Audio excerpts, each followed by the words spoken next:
seems like friends should be, with a great big hug and a kiss from me to you. Won't you say you love me too?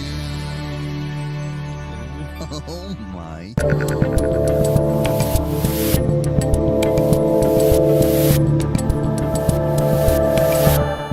You know, I don't usually start the show with an apology, but I just freaked myself out. It's like the fourth time I've watched that, and it gets worse every time. Sorry about that. How you doing? I'm Dave Rubin. This is the Rubin Report. It is March 5th, 2025. As always, live streaming on Rumble, YouTube, and Locals. Post-game show, rubinreport.locals.com. And I'm very excited for today's show. We have some informative stuff. I'd say we have a little bit of comedy, a little bit of wit, some wacky stuff.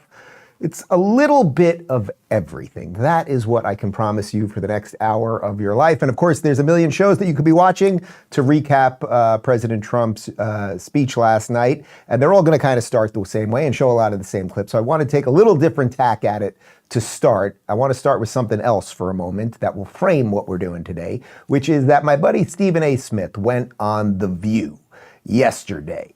And they were not thrilled with this guy, which is kind of funny because he's basically a lifelong Dem. He did not vote for Donald Trump. He still has repeatedly said, although he doesn't have any major problems with Trump, that he doesn't support him. There's also some strange polls out there. I mean, and this just shows you, and he's even admitted it, how thin the Dem bench is, that he's one of the top front runners for the Democrat nomination 4 years from now. So the whole thing's a little wacky. But anyway, he goes on The View yesterday. So this is just hours before Trump's big speech last night. And Joy was trying to make it seem that Trump does not have a mandate, despite winning the popular vote and the Electoral College and the House and the Senate and the whole freaking thing. And Stephen A. put her in her place. And I think we'll use that as the sort of opener for everything that Trump did later in the evening. Only been in office for 6 weeks. Seems like 6 years, doesn't it? Mm-hmm. And he's been going around with his cronies touting his so-called landslide and blowout win. But he won the popular vote by 1.5%, one of the smallest ever, and he won the general election by less than 50%. So what kind of mandate is this really? Well, it is a mandate, and I'm going to explain why. And I don't mind the question, but let me be very clear. I'm no supporter of Trump. I'm a supporter of truth and the facts. And here's the facts. The man won every swing state. He increased in terms of his voter turnout in his favor from the standpoint of blacks, Latinos, and young voters. He increased his numbers in that regard from 2020. 89% of the counties shifted to the right. That's a mandate. We can sit up there and play around all we want to. In 2020, Trump didn't win the popular vote. He didn't win the Electoral College vote. A matter of fact, the Republicans hadn't won the popular vote, if I remember correctly, since 2004. But they did this year. So 20 years after they last won a popular vote, they won the popular vote. They won the Electoral College vote. The man won every swing state. And on top of it all, 89% of the counties shifted against. I don't understand how people can look at that and say, there's no mandate. There's a mandate. Well, it's a different definition of a mandate, I guess. But the problem is that if you're the Democratic Party and you lost 49.8% to 48.3%, and you're looking at that 1.5% dip, that's an excuse for you to say, what we did really wasn't that bad. Some people didn't we should continue to do that. No, don't continue to do that. That is a beautiful example of what Ben Shapiro, why Ben Shapiro coined the phrase, facts don't care about your feelings. Joy has a feeling. Her feeling is that Trump doesn't have a mandate because she doesn't like Trump. And then Stephen A., who opens it by saying, I'm no supporter of Trump, which again, Stephen A., we should discuss further on camera and over some steak. He then just lays out all of the reasons, the massive shifts that we saw and all of the swing states and everything else. I don't need to repeat all of it. And then she just sits there, well, I guess we have a different definition of mandate. Yeah, because if it had been Biden or Kamala that had won by 1.5% of the popular vote and everything else, you would be saying, if the things were reversed right now, what would the Democrats be saying? They would be saying, well, we got the Dems the president, the Dems got the House, the Dems got the Senate, mandate. Like, it's just so damn obvious. So, okay, so I want to put that there because then Trump gave what I think was, and I've said this a couple times over the years when he's given great speeches, I think that was the single greatest speech he's ever given. I was at the Madison Square Garden rally a few weeks before he was elected. And it was incredible. Wait, was that before he was elected or before he was sworn in? It was before he was elected, right? Oh yeah, it was like the week before the election. And it was absolutely incredible. The speech, the energy, you know, they said it was a Nazi rally and all the usual stuff. But what Trump did last night, blending truth with results, with humor and love for country, it was probably the best speech I've heard in my lifetime. So let's start with him going after the woke. We've ended the tyranny of so-called diversity, equity, and inclusion policies all across the entire federal government and indeed the private sector and our military. And our country will be woke no longer. No end in sight. The United States has sent hundreds of billions of dollars to support Ukraine's defense, with no security, with no anything.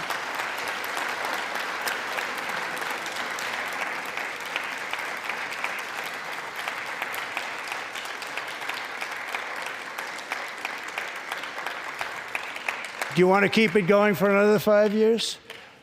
Yeah, you would say Pocahontas says yes.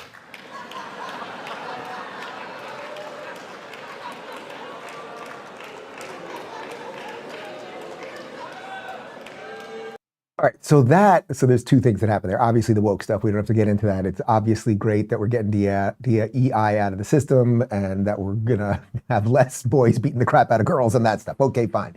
The second half of that about Ukraine was the only time the Democrats applauded, because he was basically saying, you inept morons from the administration before me have given all of this money with no strings attached, and they're all like this. And then you can see, and that's why he was so good last night, because he can read off the prompter perfectly. And then, you know, he goes on these extemporaneous kind of stand-up things and works with the crowd and all that.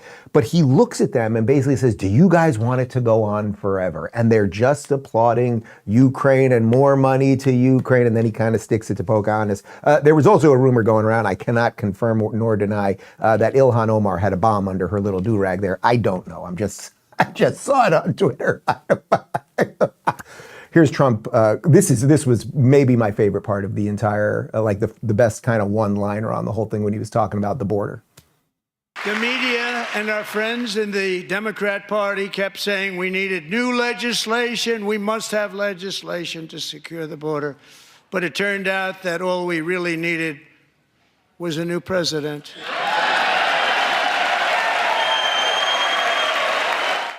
He should have just thrown some glitter up and just walked off the stage. Like that line, that was it. You guys all remember that ridiculous bipartisan deal that everyone in the media said had to be signed, right? And every Democrat said, that's the only way we can fix the border. And it was a complete lie. We were in DC while it was being fought out, and we interviewed a couple senators. We interviewed Ted Cruz, we interviewed Rand Paul. It was complete nonsense. One of the only things that the president is supposed to do is protect the border. So Biden came in, reversed about 67 actions that Trump did on the border from his first go around. And then Trump has just reversed them. Thus, where are we at with border closings and border encounters? Take a look at this. This is from the Rapid Response 47 team. So this is one of the official Trump accounts on Twitter. Illegal southern border encounters, February of 22, 166,000. February of 23, 156,000. February of 24, 189,000. February of 25, 8,000. And then they wrote, what was that about needing a bill again? By the way, you may be looking at those numbers going, wait a minute, we've been talking about millions and millions of people coming. These are just the border encounters, right? So these are the people that actually are encountered by border guards, that there's some level of interaction and some level of tracking and everything else. We're not talking about just the flood of people that have come through, which has largely been stemmed too, right? Because once Trump came in, or even before Trump came in, we knew that the numbers were dropping because people were like, oh shit, I might get deported or otherwise kicked back to my country or put in jail or something like that. And it's not just the border stuff. So this is a bit of a sidebar, although it was briefly mentioned when he talked about RFK at one point. But look at this image from Fox News from yesterday. Chains frying with beef tallow. Steak and Shake, Popeyes, Outback Steakhouse, Buffalo Wild Wings, and Smashburger. These are all big, massive chains that I'm sure you've been to. I think I've been to all. I don't know that I've been to a Smashburger. Do we have a Smashburger here in Miami? No. We do not have one in Miami, according to the crack team. But I'll check it out, I guess. But they have decided, oh, we are not going to fry in all of that vegetable oil that is killing people and leading to heart disease and everything else. What we are going to do is fry in beef tallow, the way even McDonald's did it about 30 years ago, which is much healthier. The reason I'm showing you that is that it's not all about the laws that Trump is signing. It's not all about the executive actions. It's culture, it's energy. That is the Trump effect. That is the shift that we are seeing in the country. So Trump didn't pass a law demanding that fast food joints and wing joints change the way they fry, but then they start seeing the writing on the wall. And then they look at the numbers and they go, boy, there is this move towards health, and everyone's talking about seed oils and doing things more health consciously, et cetera. How about we go ahead and do that? And sure, does it cost a little bit more to fry in beef tallow? It does. And over time, that'll go down because more and more people will use it, right? Price, that's demand. That's fairly simple supply and demand stuff. But they look at it and they go, it's a risk worth taking. And then what happens? We all get healthier. It's pretty good. Now, the drama of the evening is there's this guy, Al Green, who I was told was just a pimp, but he gets out there and he's a Democrat. He's angry. He does not like Trump. And this was the theater portion of the evening.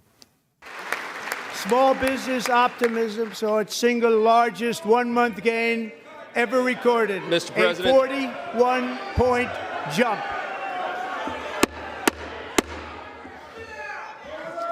Members are directed to uphold and maintain decorum in the House and to cease any further disruptions. That's your warning.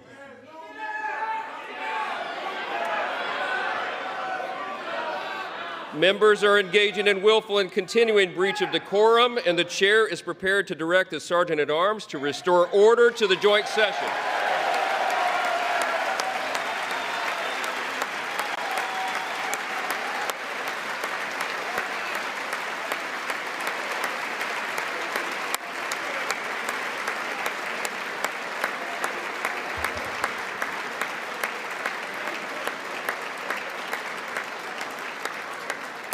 Mr. Green, take your seat. Take your seat, sir. Take your seat. Finding that members continue to engage in willful and concerted disruption of proper decorum, the chair now directs the Sergeant-at-Arms to restore order. Remove this gentleman from the chamber.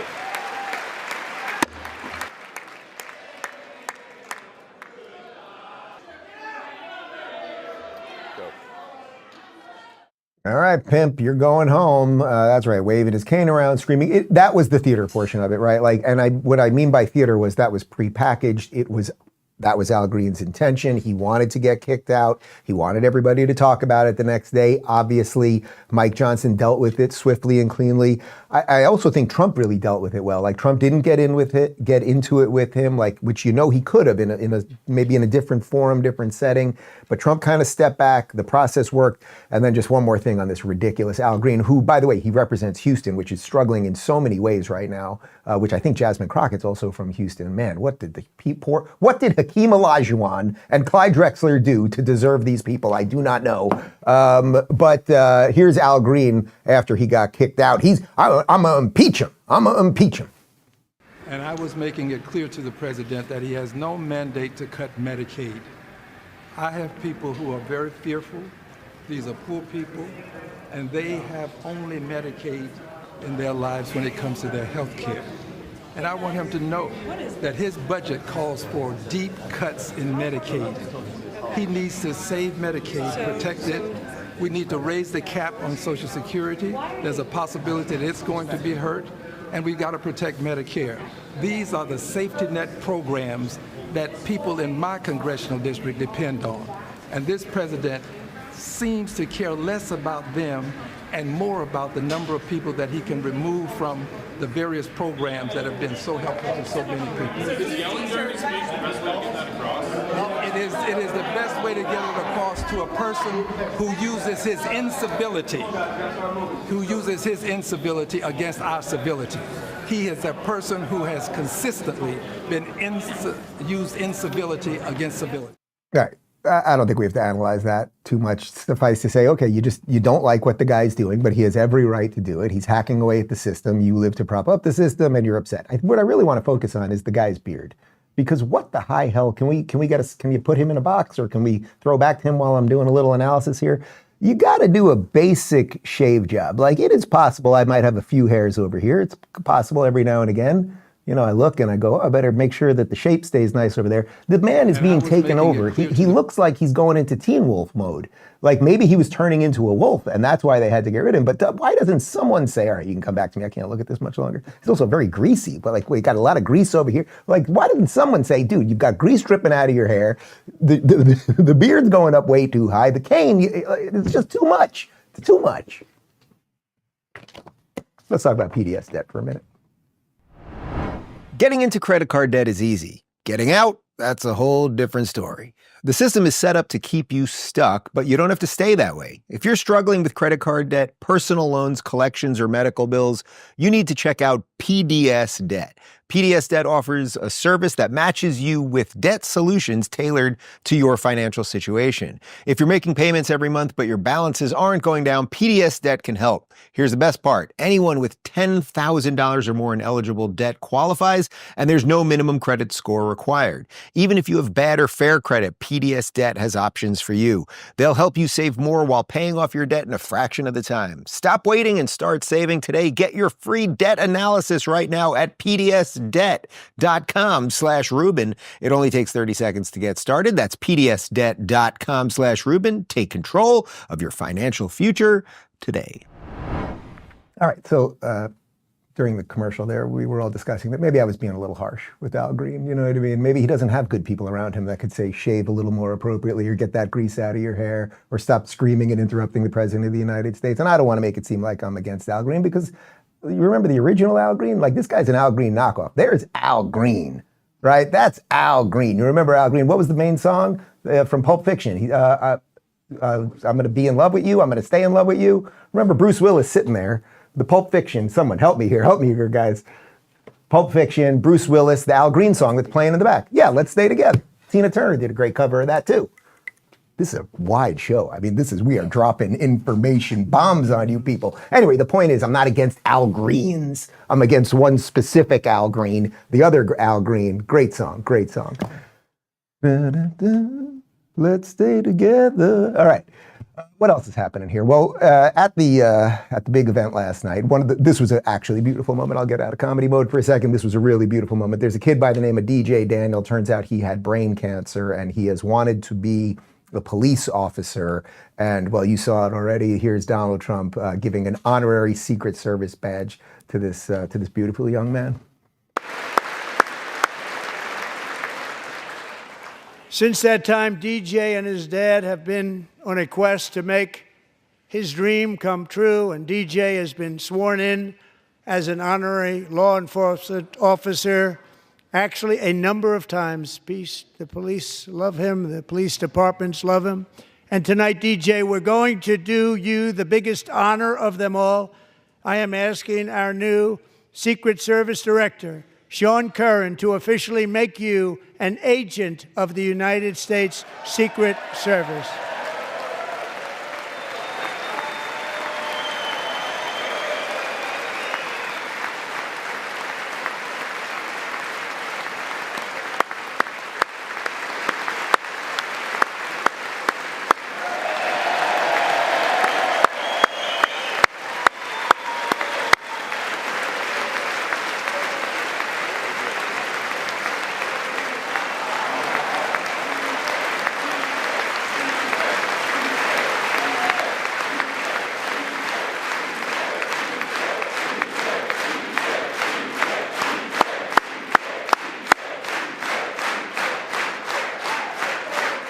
I mean, if that doesn't melt your heart, like if you don't get chills up your spine, even having seen that already, like that hug, that moment, right? Like, it's just so great and it's real.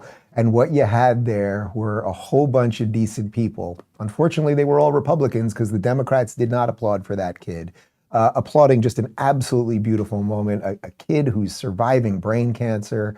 The hug, like, it was just, look, I know it's theater in some sense, right? But sometimes some real things happen within that theater, and it was just a beautiful, beautiful moment. DJ Daniel put up a video. The White House put this out earlier in the day. I just thought this was nice. Let's take a look. But you want to know the craziest part? Because my mom bathes me and my brothers all together. And out of nowhere, I locked up, and then my dad was calling my name, and I started going to the slow thing, and he said, "Stop playing with me." And I then I started to act, I ain't gonna lie, I started to act slow, and then as soon as he said that, we were speeding all the way, running lights, going to the hospital. And then next thing you know, I was seizing on the table. They said, "Nah, we gonna have to go in his brain tonight." Ever since then, I had 13 brain surgeries, and that's how many times my personality has changed. And that's something that you don't hear from a terminally ill child. They had 5 months to live. I'm gonna keep on going until my gas tanks run out. And that's when God calls you home. You never know when God's gonna call you home. I wouldn't be here if it wasn't for my dad. I know he's pretty proud of me, and I'm pretty proud of him too. And I'd like to thank President Trump, because if it wasn't for him, I wouldn't be here today. Man, guys, like, that is a great kid. He seems well wise beyond his years. Maybe he's getting something. 13 brain surgeries and just respect and decent and got a great way of speaking, and we'll keep track of him because he hopefully has a bright future in terms of his health and in terms of whatever he's going to do on this earth. Rachel Maddow was less enthused about DJ. For the record, and this is disgusting, the president made a spectacle out of praising a young man who's thus far survived pediatric cancer, as if the president had something to do with that. This was in the midst of him praising Doge. The Doge cuts, among other things, have cut off funding for ongoing research into pediatric cancer. She is so, I'll try to control myself, effing vile and disgusting.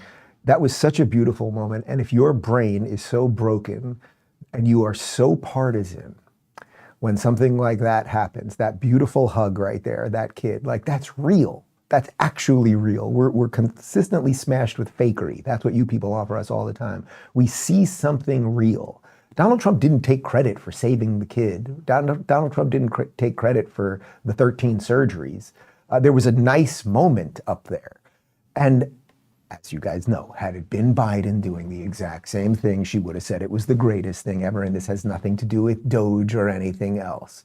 It continued, though. If you think MSNBC is vile, I mean, they really topped themselves last night. Watch Nicolle Wallace here.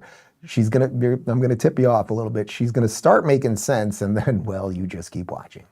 But I think this was a lesson in finding one thing that you let yourself feel. And I let myself feel joy about DJ, and I hope he's alive for another, 95 years, right? And I hope he lives and the life he wants to live. He wants to be a cop. He knows what he wants to do. And maybe when you have childhood cancer, that crystallizes for you. And I hope he has a long life as a law enforcement officer. But I hope he never has to defend the United States Capitol against Donald Trump supporters. And if he does, I hope he isn't one of the 6 who loses his life to suicide. And I hope he isn't one who has to testify against the people who carried out acts of seditious conspiracy and then live to see Donald Trump pardon those people. Evil, evil, evil, evil. I'm not going to relitigate January 6th right now. Absolutely evil. The fact that she was making sense, but that you people have become such broken-brained, awful partisan hacks that was your takeaway. That was your real takeaway. Yeah, I want him to live a long life, but awful, horrible people. But that's what's left. That really is what's left with the Democrats, and that's what MSNBC is. It's just an arm of the Democrat machine. Melania Trump, the first lady, she got she might have got the biggest ovation of the entire evening last night. But here she is, and this is super interesting because this is earlier in the day. She's talking about how one of the things that she's trying to lead on right now is stopping revenge porn and deepfakes. So this is like if a high school kid sends a picture, an inappropriate picture to another kid, and that kid posts it online, that's thought of as revenge porn and deepfakes. Obviously, it's through AI. You could take someone's face and put it on porn. Like there's just a lot of stuff that's going to need to be dealt with there, and figure out how do we deal with this without jailing kids. And there's just like a whole bunch of stuff. Anyway, she's been having meetings about this, and surprise, surprise, Democrats not that interested in stopping revenge porn or deepfakes. I was heartened to learn that Senator Cruz and Senator Klobuchar united to prioritize this fundamental matter. I must admit, however, I expected to see more Democrats, leaders with us here today, to address this serious issue. Surely, as adults, we can prioritize Americans' children ahead of partisan politics. I urge Congress to prioritize the passage of the Take It Down Act bill. This legislation is essential for addressing the growing concerns related to online safety, protecting individual rights, and promoting a healthier digital environment. By advocating this bill, Congress can take an important step towards ensuring accountability and fostering responsibly online behavior. The Take It Down Act bill represents a powerful step toward justice, healing, and unity. Thank you. So the reason I wanted to show you that is because the Democrats really have a choice, and I think they've made their choice already, and it was quite illustrated last night by the non-applause to the 13-year-old cancer survivor and the non-applause to virtually anything that had to do with American success, and the only time they applaud was when it was about giving Ukraine an unlimited amount of money. So they've made their choice. That's fairly obvious. But if there is anyone left over there who's got a flicker, if there's a neuron firing in any of your woke, broken brains, you might want to get on board this one. Like, I get it. You want to destroy Trump more than you love the country. Okay, fine. But I think if there's a little left in there, you might want to get on board. I don't know. Could we all agree that revenge porn for underage kids is bad, and that maybe we should do something about that? Is that something you guys are able to get on board for? Or does your hatred of Trump override that so you can't work with the First Lady on that? I think we basically have our answer on that. We'll have more on just the depths that the Democrats have sunk to and will continue to sink to, and I don't think there is a bottom to that hole. But first, G-Defy. You guys know I'm all about logic and reason, and here's one simple logic. If your feet are killing you at the end of the day, you need better shoes. That's why I love G-Defy shoes by Gravity Defier. Unlike trendy sneakers, these are built on real shock-absorbing technology. Their patented VersoShock system absorbs impact, returns energy, and helps align your body so whether you're walking, running, or standing all day, it feels effortless. Right now, my listeners get 30% off orders over $120. Just text Rubin30 to 91888 or visit gdefy.com and use code Rubin30 at checkout. Use logic, choose comfort, G-Defy. All right, so it's pretty clear the Democrats have made their choice. We don't know where the moderates are. It leads to somebody like Stephen A. Smith, you know, basically polling at the top for who they're going to run, even though I'm not even sure he knows why he's a Democrat anymore, and all of the rest of the stuff. Over on the televised mental institution known as MSNBC, two of the people who are replacing Crazy Joy Reid, because she gone, are Symone Sanders, who once worked for Bernie Sanders, then worked for Hillary Clinton. Basically, she's just, a hack for hire. And Michael Steele, who was once the head of the Republican National Committee. I had him on when he was still a Republican, and it was at the beginning of the Trump thing, and he was a Trump guy. He was explaining to me why the energy behind Trump all made sense and everything else. That interview was about 2015 or so. Anyway, here they are, and they actually kind of say something right. The Democrats all went in with these ridiculous cards as if they were going to be at an auction, and here they are admitting that this was just not the right play. Thank you, Symone. Can we talk about it? The bingo signs were killing me. I don't know who thought up the bingo signs, but they should be fired. Michael, this is an indictment, in my opinion, on the Democratic leadership. I talked to a lot of members they was texting. The staff were on my phones and they were calling. And I think the best way to describe it is the Democratic leadership wanted people to attend and bring a guest, and they wanted, little business as usual, and we're fighting back in other ways. There is a palpable disgust, as Claire said, from not just the members, but their constituents. And it's like a pot, as someone described it to me, that's boiling, and it's about to bubble over. If you do not allow the members a space to release valve, it's going to bubble over. And this was the visuals are not taking back the House in 2026. Not these visuals.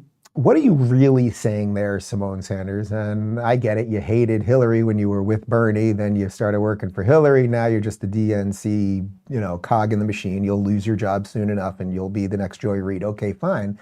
But what are you really saying there? If you don't let them have their ridiculous moments where they can swing their cane and interrupt and scream, and if you don't let them wave their bingo cards and everything else, if you don't let them do all that, then what? It's going to bubble over and what? Oh, are you talking about mass violence? I think you are. You're just not saying it. The idea of these ridiculous auction signs was so obviously going to be punked online. And here's just one example. I mean, there were hundreds, if not thousands, of these types of things going on. And for those of you on the audio podcast, it's basically all the Democrats holding up their placards with "I'm retarded" pointing at them. And then there's Rashida Tlaib. I didn't get my retarded sign, but maybe they sent her a beeper, who knows. But it was like so obvious that was going to happen, but that's what these people do. A lot of people were saying this was the image of the Democrats, that this was it. That's Rosa DeLauro right there, the purple-haired. We saw her at the Capitol. I was only feet away from her at the Capitol just weeks ago. So that is her, and she was obviously displeased with President Trump. We got this image. This is a Rubin Report exclusive. This is her immediately after Trump's speech. If you get that Skeksis Dark Crystal reference, I like you. I like you. My young staff never saw Dark Crystal, even though they rebooted it on Netflix. Great movie and great series if you have not seen it. That was by the great Jim Henson. You guys know Jim Henson from The Muppets, at least, I hope. You kids. Here's more from the Democrats. They're very angry and they took a selfie to illustrate, look at us, we're mad. We are mad people. We're angry. We don't like government fraud being exposed. We want to make sure Ukraine gets money forever. We want an open border. We like crime and drugs and fentanyl on our streets. We want people to burn people on the New York City subway. We're Democrats, damn it. Jasmine Crockett, who was there, and I love this chick, really love her. She is the new AOC. AOC was crazy enough for a while, and then Jasmine saw it, and she was like, oh, I'll show you. I'm the craziest MFer out there.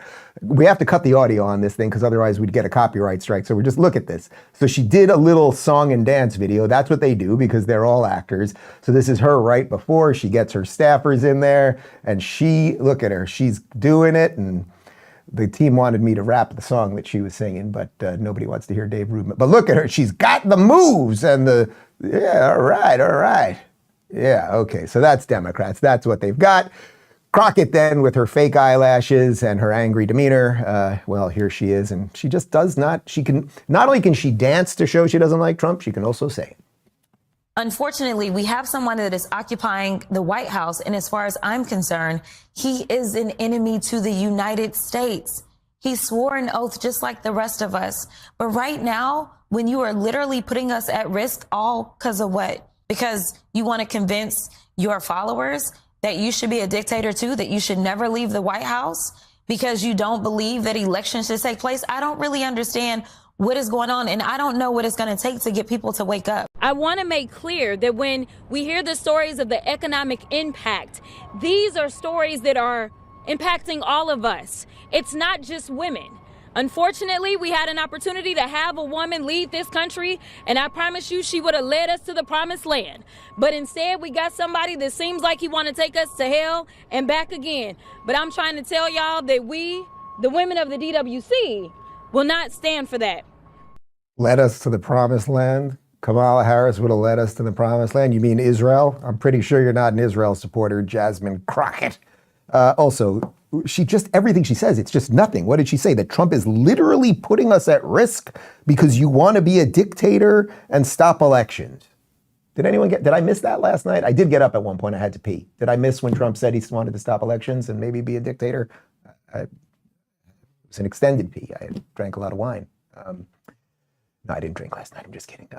Here is just to show you that this sort of just insane, ridiculous mind virus thing is just proliferating throughout the Democrats. Here is Representative Nydia Velázquez. She's a Democrat from New York. She doesn't like Elon Musk. And back in my day, we used to call this kind of racist talk, but well, you take a look. My question to Elon Musk, and what the hell are you doing here in America? Go back to South Africa.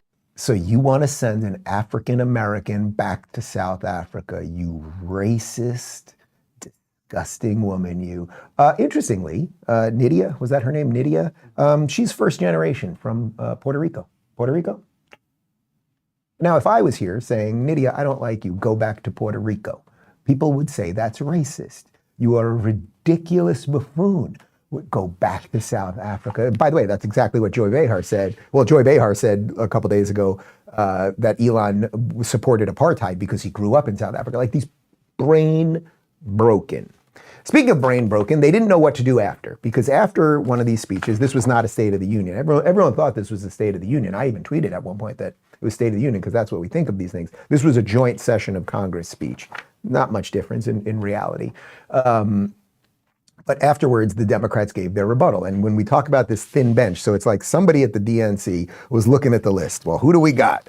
We got AOC, we got new AOC, meaning Crockett, we got Gay Pete, we got this is a thin, we don't have many names on this list. So they plucked this chick, Lisa Slotkin, and here is a bit of her rebuttal afterwards. While we're on the subject of Elon Musk, is there anyone in America who is comfortable with him and his gang of 20-year-olds using their own computer servers to poke through your tax returns, your health information, and your bank accounts? No oversight, no protections against cyber attack, no guardrails on what they do with your private data. Oh, if only we had just let the deep state keep laundering the money. If we had only let unelected bureaucrats and Democrats keep going with their gravy train, everything would be just fine. What you're really upset, she's not worried about the data. There is no evidence that anyone is stealing anyone's data or anything else. And by the way, do you trust the mid-level guy who's worked at the IRS for 35 years, who doesn't show up to work with your data because he's had access to it this entire time? It's all just nonsense. And the fact that they put up this just nothing. This woman is nothing. She has no future career. But that's the point. They don't know what to do. And if I was Jasmine Crockett, I'd be pretty pissed that they chose that white chick instead of you. So you better burn them down, baby. Burn them down. You guys know Scott Jennings over on CNN. He is the man who's making sense over there, and they don't know what to do with him because he's making sense. And I don't think you can just fire someone for making sense. I guess you could, but it would be a little too obvious. Here's Scott Jennings. This was a horrific night for the opposition party, regardless of how well she just spoke. It started out with Al Green getting thrown off the House floor because he couldn't keep his emotions under control. Then they had the ridiculous paddles, which now social media is roasting. That you said false on one side and ridiculous. Elon on and the then other. finally, and maybe most terribly, the Democrats who couldn't find it in their heart to stand for objectively good things, including the 95-year-old mother of Mark Fogel and Mark, who got rescued from a Russian prison, and they couldn't even stand up for that. I thought Democrats came into this speech lost and defeated by Donald Trump. And today it looks to me like they're even more lost and even more defeated than when this speech started. Yeah, that's right. They are lost. They are defeated. They've got a thin bench. They couldn't, all you'd have to do if you want like some moderate who maybe you lost, if we just go to the beginning of the show, Stephen A. Smith was talking about all of these communities that broke more Republican, right? So if you want to get some of those people who maybe aren't the most Trumpian Trumpsters in Trump Town, what would you do? You try to show some level of humanity in there. So when the 95-year-old mother who just got her son back from the Russian prison is mentioned, she was born in Butler, Pennsylvania, where Trump got shot, it's like a kind of beautiful moment. You might want to applaud that. You might want to applaud the 13-year-old kid who had 13 brain surgeries. You might want to do that, but they could not do that. I actually think Trump missed an opportunity. He was quite good, and the way he was pointing out, you people will never applaud anything I do. I mean, he basically said at the top, if I cured cancer, you wouldn't applaud. He should have stopped at one point and been like, boy, this is something. You guys don't applaud me for anything. He's like, why don't we play a game right now? Can you applaud that America is the greatest country in the world? And what would they have done? Their heads would have exploded. Ilhan's bomb would have gone off. That would have... We'll have more on the other side in just a sec, but first, BHMD1. We've been told our whole lives that wrinkle creams were the easiest way to look younger. Now, one doctor says that's nothing but old news. According to Dr. John Lake, the world-renowned Beverly Hills beauty expert, most wrinkle fixes on the market are nothing but glorified moisturizers. They hardly make a dent on your appearance, and some can even be harmful to your skin, he said. Recently, Dr. Lake has focused his attention away from mainstream cosmetic practices. Why? So he can pursue a revolutionary anti-aging breakthrough, one that some experts say could empty the wallets of the cosmetic industry. It's almost like Photoshop for your face. You may even be mad after seeing how easy it is to visibly erase your wrinkles from view, Lake told reporters. His personal clients have dubbed his new do-it-yourself technique the age rewinder method because it can take years or even decades off your appearance in under 2 minutes. In light of this amazing breakthrough, Dr. Lake has released a step-by-step video to the public, free and uninterrupted, where he outlines exactly how to use this simple solution from home. You can find out more about this yourself right now. Go to bhmd1.com/Rubin or click the link in the description box below. That's bhmd1.com/Rubin. Again, go watch the video at bhmd1.com/Rubin right now, or just click the link in the description box below. All right, so bear with me right here for just a moment. We're going to show you about 20 seconds of the video we started the show as Stephen A. Smith explaining to Joy Behar how Trump has a mandate, and you'll see why we're doing it, I promise you. I don't understand how people can look at that and say, there's no mandate. There's a mandate. Well, it's a different definition of a mandate, I guess. But the problem is that if you're the Democratic Party and you lost 49.8% to 48.3%, and you're looking at that 1.5% dip, that's an excuse for you to say, what we did really wasn't that bad. Some people didn't we should continue to do that. No, don't continue to do that. Find a new strategy. So right after Stephen A. walked off that set, they went to commercial break, and who did they bring on? Karine Jean-Pierre. And what did she say? Well, the complete reverse of what Stephen A. said. When Stephen was leaving, she said, nice to meet you, nice to meet you. I disagree with you. Yes, I do. And I was curious, and so that's why I was curious. I do, on the mandate, on Donald Trump and his administration having a mandate. And we have to be super mindful and careful of this because he does not have a mandate. And what I mean by that is if you look at the numbers, just look at the facts. He won with the smallest margin of the popular vote since the 19th century.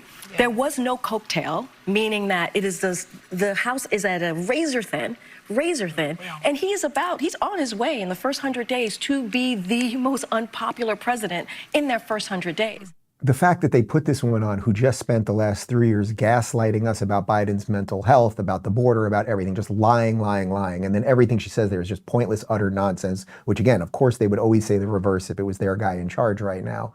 But this razor thin, it's funny because Trump was up there and guess what? The VP was behind him. He's a Republican. And the Speaker of the House was behind him and he's a Republican. And they've got the Senate. So you could say razor thin. I mean, that was Stephen A. That was what he was blowing up. If this is the way you guys want to do it, there is no mandate. And he's, by the way, what the hell is she talking about? That he's unpopular now. CNN is putting up polls that are showing him at record popularity. Like, it's absolutely insane. But here's a little more insanity from a woman who spends more time doing her hair than thinking about why she's on the show.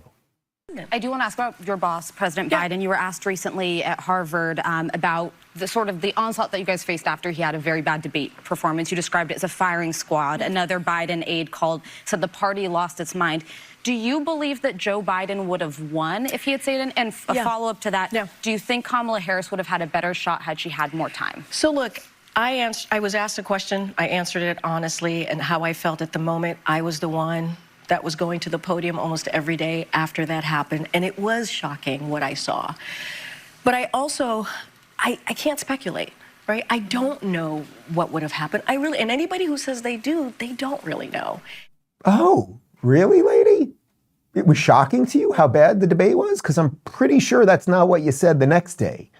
And you people lied about it for years and years. Like, I'm really only showing you that, not to own her anymore. Like, she's largely irrelevant or whatever. But it's just like these people who get everything wrong and whatever, they just hang around the system. That's how the system launders the lies. You just get a bunch of people who are wrong about everything, who lie about everything, to just do it over and over. The fact that they did that right after Stephen A. just laid out some basic truth, and he's not even a Trump guy, as he pointed out. It's just so ridiculous. But where are the Dems? Where are the Dems? Where can Karine Jean-Pierre get her next gig? I mean, I cannot believe that this is true, but Yeah, breaking. Tim Walz is reportedly considering running for president in 2028 per New York Post. As Jerry said to George after George told Jerry all his problems, good luck with all of that. These are not good people. They've got nothing. And yes, you should. You guys really should go with Tim Walz as your nominee. I wish you all the best. Speaking of people I wish all the best, I did live in California. As you know, I lived in a small town called Los Angeles. And that place has just systematically been crumbling and quite literally been burning down. And interestingly, there is a recall for Karen Bass right now. We thought we'd show you the ad because I don't have any hope that it will work. But, you know, it's worth noting that there are some people there trying to do something decent. This has the potential for 200 plus acres in the next 20 minutes. We have a potential for structures being threatened in the next 20 minutes.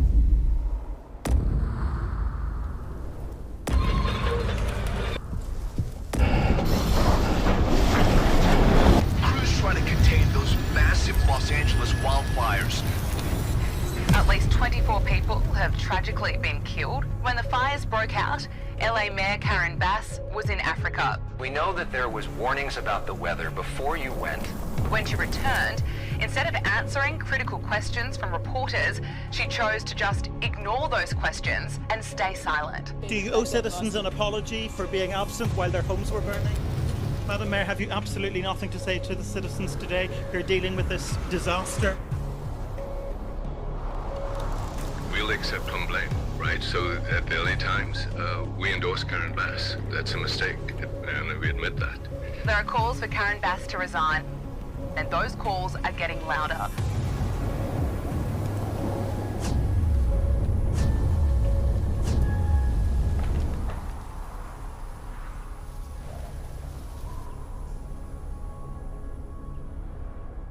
All right, so the reason I wanted to show you that is that, look, I was, I would say, fairly big piece of the recall against Gavin Newsom during COVID, and I campaigned with Larry Elder and all of those things, and it did not work, and it did not work by a landslide. So in some sense, the Californians got exactly what they asked for. I don't think this will work either. I think that these places are just so broken and everything else that it kind of is what it is at this point. Now I want to contrast that with something else because, or not even contrast, I want to add on to it, I should say, because in New York, Andrew Cuomo, who was the governor, stepped down over a sex scandal, although the thing that I think really damaged him mostly was, you know, taking all of the old people and putting them back into the old age homes. And literally, and I don't even think this is up for debate, thousands of people died because of him. He took sick old people and put them with other sick old people. That is a fact. He will have to answer for that one day. Well, he had to step down as governor over the harassment scandal, but now he is running for New York City mayor. And he went on Stephen A. Smith's show to talk a bit about why he's doing that and some of his pandemic response. But many people died in nursing homes.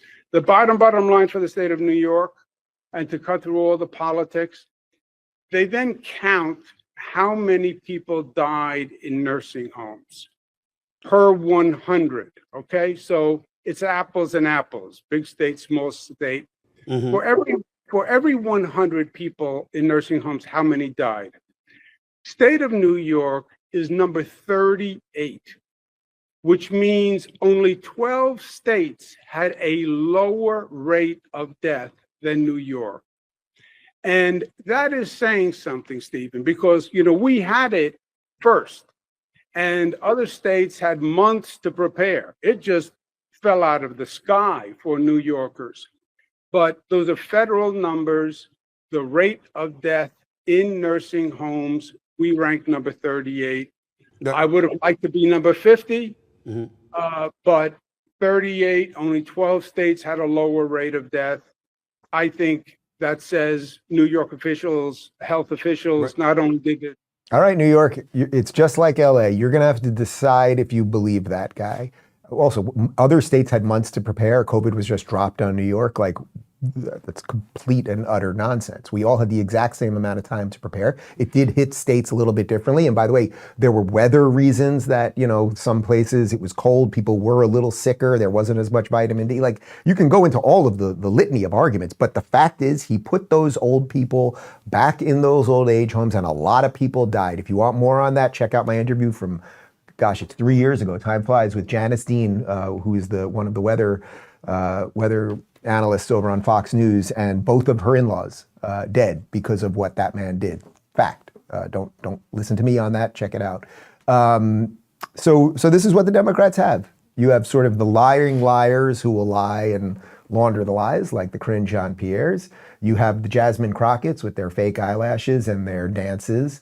You have the Al Greens with the cane and the screaming. You've got, you've just got nothing. There's no good ideas left. The moderates have all moved and everything else. And you know what we have?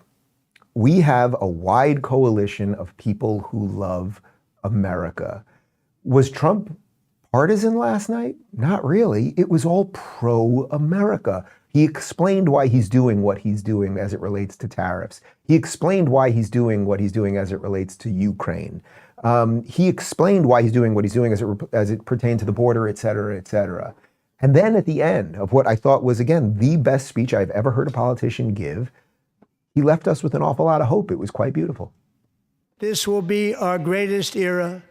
With God's help, over the next 4 years, we are going to lead this nation even higher, and we are going to forge the freest, most advanced, most dynamic, and most dominant civilization ever to exist on the face of this earth.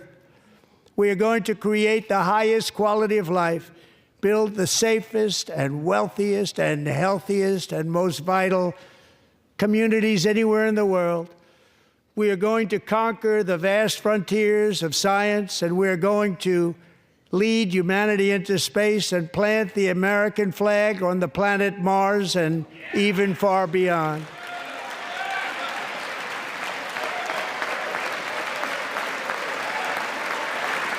And through it all, we are going to rediscover the unstoppable power of the American spirit. And we are going to renew unlimited promise of the American dream. Every single day, we will stand up and we will fight, fight, fight for the country our citizens believe in and for the country our people deserve.